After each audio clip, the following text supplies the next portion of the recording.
से आज Boolean market react कर रहा है, सोने चांदी में हम लोग गिरावट देख रहे हैं। ओवरऑल क्या राय रहेगी सर, आगे क्या दिखाई दे रहा है मार्केट में? नमस्कार भाई। बिल्कुल आज मॉर्निंग में सबकी निगाहें थी कि डोनाल्ड ट्रंप क्या बोलेंगे, क्या रूट अपनाएंगे आगे। बट जिस तरह से उन्होंने बताया कि 2 से 3 हफ्ता और लगेगा एग्जिट के लिए, वो कहीं ना कहीं मार्केट को पसंद नहीं आया। इनफैक्ट हमने पिछले 35 दिनों में 32 दिनों में यही देखा है कि जैसे से युद्ध आगे प्रोग्रेस हुआ है, सोने चांदी में गिरावट ही रही है। और उसी के नतीजन आज हमने देखा, कल शाम तक तो हमने 4850 के करीब पहुंच गए थे। बट जैसे ये स्टेटमेंट आया, तुरंत ही हमने सोने और चांदी में एक नेगेटिव रिएक्शन आते हुए देखा। इस कड़ी को इस तरह से भी जोड़ सकते हैं कि हमने 4100 का लो देखा था, वहां से मार्केट रिट्रेस कर रहा था क्योंकि सीज फायर की बातें हो रही थी कंटिन्यू, और डॉलर इंडेक्स भी 100 के करीब ही था। बट जो स्टेटमेंट आज मॉर्निंग में आया, ये बुलियन को तो एटलीस्ट समझ में आता हुआ नहीं दिखाई दिया, जिसके चलते हमने 2.5% की गिरावट गोल्ड में और लगभग 5% की गिरावट चांदी में आते हुए दिखाई दी है। अब आगे युद्ध कितना लंबा खींचेगा, क्योंकि 2-3 हफ्ता पहले भी हमने देखे होते हुए दिखाई दिए। But I think as of now तो सेल ऑफ है जो कंटिन्यू मार्केट में रहेगा। यहाँ पे मुझे लगता है 4450 से 4500 के बीच में गोल्ड, और 6250 से लेकर 63 तक का लेवल चांदी में देखने मिल सकता है।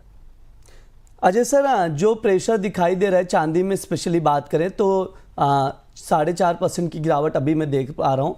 2,32,300 का भाव चल रहा है। सर आज की सेशन में क्या लग रहा है, जैसे कॉमेक्स पर $72 चल रहा है, क्या $70 के नीचे जाने की संभावना नजर आ रही है?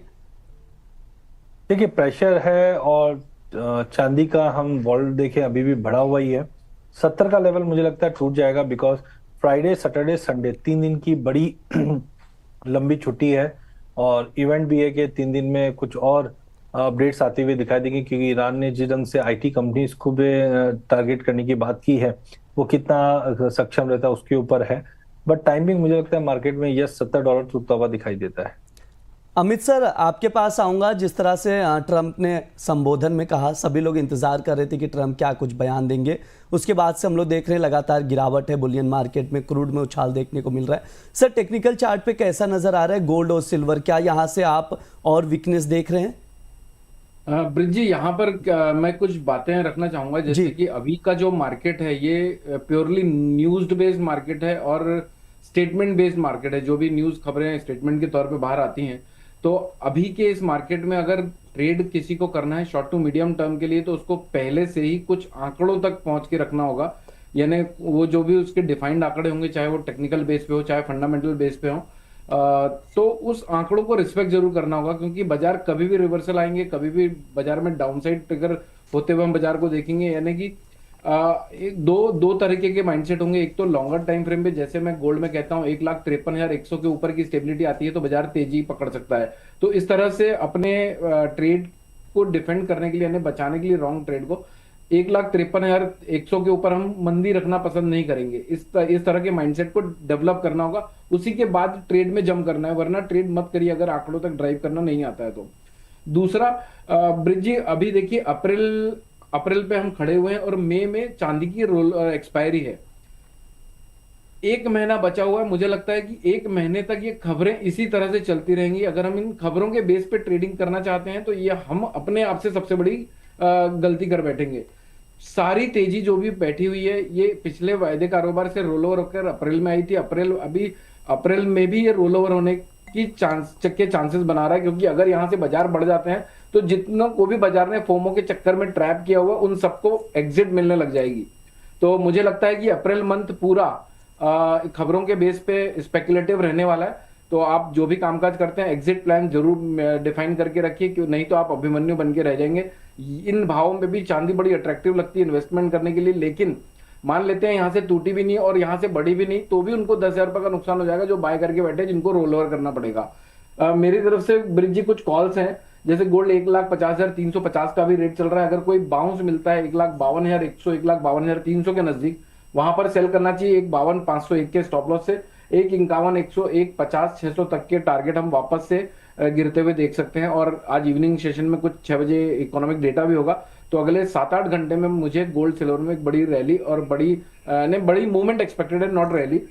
सिल्वर की अगर मैं बात करूं तो 2,31,000 रुपए के आसपास भाव चल रहा है। कहीं कोई बाउंस मिलता है 2,36, 2,36,300 के आसपास बेच सकते हैं। 2,37,501 का स्टॉप लॉस होगा। टारगेट 2,32 और 2,30 के हो सकते हैं। कुछ चीजें बोलना चाहूंगा ब्रिज जी।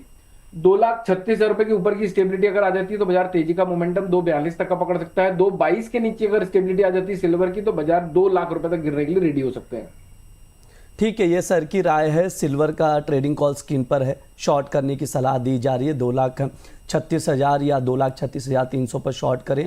2,30,000 तक के टारगेट के लिए 2,37,501 का स्टॉप लॉस लगाएं।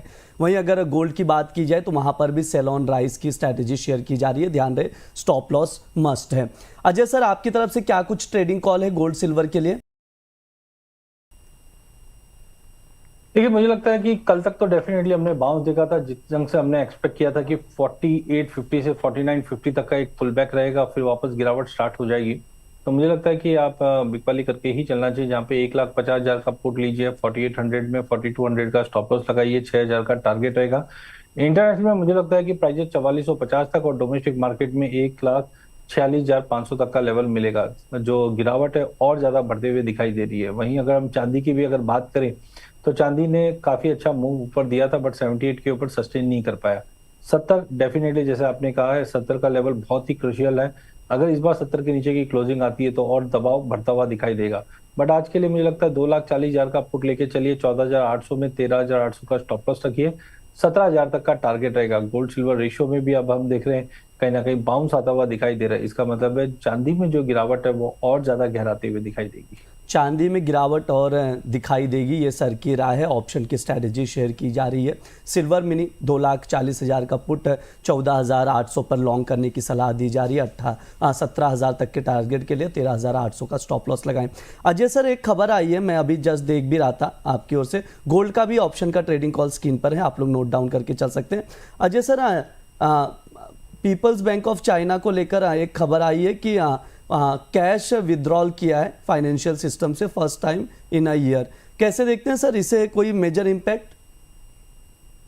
देखिए, पूरे ही सेंट्रल बैंक के अंदर कंसर्न्स बने हुए, बिकॉज देखिए, भले ही चाइना लड़ाई में इन्वॉल्व नहीं है, लेकिन फिर भी अगर हम देखते हैं जिस ढंग से कच्चे तेल के चलते सभी सेंट्रल बैंक अब तकलीफ में आते हुए दिखाई दिए। जहां पे हमने रशिया सेंट्रल बैंक गोल्ड बेचते हुए दिखाई दिया, कजाकिस्तान में भी हुआ है, वही चाइना ने जो ये स्टेप लिया है ये दर्शाता है कहीं ना कहीं लिक्विडिटी क्रंच अब आने लग गई है। डोमेस्टिक मार्केट पे भी हमने देखा कि रुपए की गिरावट के चलते जो हमारे रिजर्व्स है वो अब 700 बिलियन के नीचे आ चुके हैं। तो आई थिंक इसका एक सेंटिमेंटल इम्पैक्ट ज्यादा है रादर देन कोई इकोनॉमिकल इम्पैक्ट तो पड़ता ही रहेगा। पर सेंटिमेंटली ये है कि जो कच्चे तेल के इम्पैक्ट है वो रिजर्व बैंक्स जितने भी सेंट्रल बैंक्स हैं उन पे ये इम्पैक्ट नेगेटिव आता हुआ दिखाई दे रहा है। दर्शकों के बहुत सारे सवाल आ रहे हैं। अमित सर, आपसे शुरुआत करना चाहूँगा, सवालों के जवाब ले लेते हैं। जैसे मेम्स दुनिया जी का सवाल है, एक यूज़र आईडी है, उनका सवाल है सिल्वर को लेकर 2,41,000 पर लॉन्ग करके रखे हैं, क्या किया जाए सर? ब्रिज जी, देखिए 2,22 के नीचे का स्ट्रिक्ट स्टॉप लॉस मेंटेन करना चाहिए, पहला ओपिनियन। दूसरा ओपिनियन 2,36 के आसपास निकल जाना चाहिए। तीसरा ओपिनियन 2,37 के ऊपर निकलता है तो वापस से लॉन्ग बिल्टअप करके 2,42 के आसपास एग्जिट कर सकते हैं।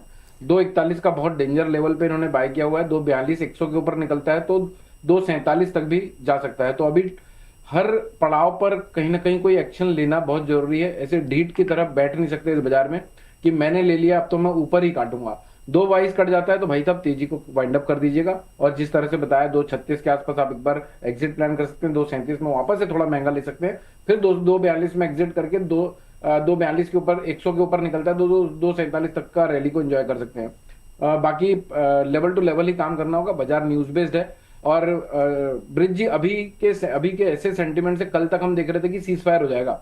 आज अचानक से हम देख रहे हैं कि कोई सीज फायर नहीं होने वाला है।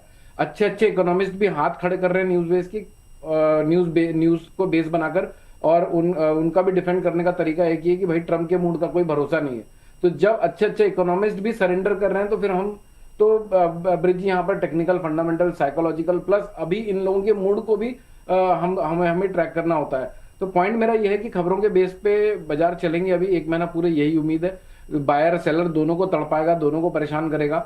और बहुत बड़ी मंदी भी नहीं लगती गोल्ड में और ना बहुत बड़ी तेजी भी लगती है। अजय सर, आपके पास आऊंगा। यहाँ पर मधुर जी का सवाल है, सिल्वर वापस 2,15,000 तक जाता हुआ दिखाई दे रहा है क्या, और कब तक संभावना नजर आ रही है? देखिए, मुझे लगता है प्रेशर अभी ये जो रिट्रेसमेंट था ये इन लाइन ऑफ एक्सपेक्टेशन ही था। और जिस ढंग से ये फॉल आ रहा है और कल छुट्टी है आज अगर ये 70 के नीचे जाता है तो मुझे लगता है कि इस बार ये 61-62 का सपोर्ट तोड़कर नीचे में 54.5 तक दिखा देगा। हालांकि डोमेस्टिक मार्केट में रुपए की गिरावट थोड़ा बहुत सपोर्ट दे रहा है, बट मुझे लगता है कि ये आपको 2,10,000 2,15,000 का लेवल अगले हफ्ते मिल जाना चाहिए, क्योंकि जब तक ये वॉर चालू है गोल्ड सिल्वर में नेगेटिवनेस कंटिन्यू रहेगी।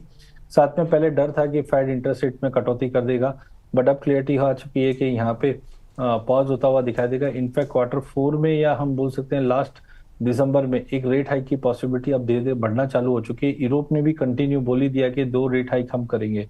तो उसको देखते हुए मुझे लगता है कि ये 2,10,000 2,15,000 अगले हफ्ते मंगलवार बुधवार तक देखने को मिल सकता है।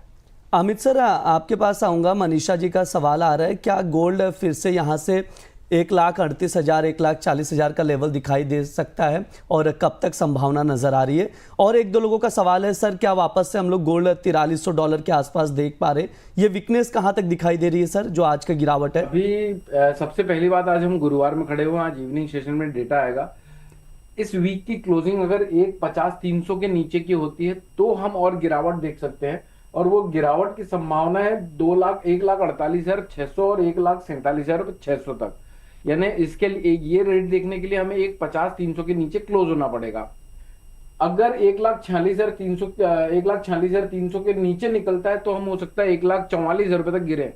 ओवरऑल फाइनल फ्रेश मंदी 1,43,800 के बाद आने की संभावना है। तो अगर 1,38 1,40 का भाव देखने की इच्छा है तो पहले तो उसको क्लोज कराना पड़ेगा 1,50,300 के नीचे। 1,50,300 के नीचे क्लोज होता है तो 1,47,600 1,48,600 यहां तक टूटने की उम्मीद। 1,43,800 के नीचे ये भाव दिख सकते हैं। अभी बाजार में नीचे भी बहुत तगड़े तगड़े डिमांड जोन जी। है, ऊपर भी सप्लाई जोन है। ऐसे बाजार को थोड़ा टाइम देना चाहिए और उसके बाद अच्छे ट्रेड जरूर मिलेंगे। अजय सर, किरण गुप्ता जी का सवाल है, सिल्वर बाय करके रखा है 2,32,700 पर, मतलब अभी थोड़ी सी अपसाइड पर बाइंग थी, क्या स्टॉप लॉस लगाएं? सजेशन चाह रहे हैं सर। मुझे लगता है कि एक बार निकल जाइए मार्केट में। ठीक है, हम लॉन्ग जैसे ही भाव में तेजी आती है हम ज्यादा लंबी तेजी देखने लग जाते हैं, बट ये एक रिट्रेसमेंट पॉइंट पे ही था। या तो आप करंट लेवल से निकल जाइए, क्योंकि मुझे लगता है कि यहाँ से मार्केट में जिस ढंग से इरोशन हुआ है ये और बढ़ता हुआ दिखाई देगा, जो 2,26 2,24 ऐसे करके फेज में नीचे आ जाएगा। दूसरा है, अगर आप फिर भी रखना चाहते हैं तो एक इंश्योरेंस ले लीजिए, मतलब पुट लेके चल लीजिए 2,40,000 का या 2,48,000 का। ओवरऑल मुझे लगता है कि प्राइजेस में अगला हफ्ता भर एक बार नेगेटिव रहेगा।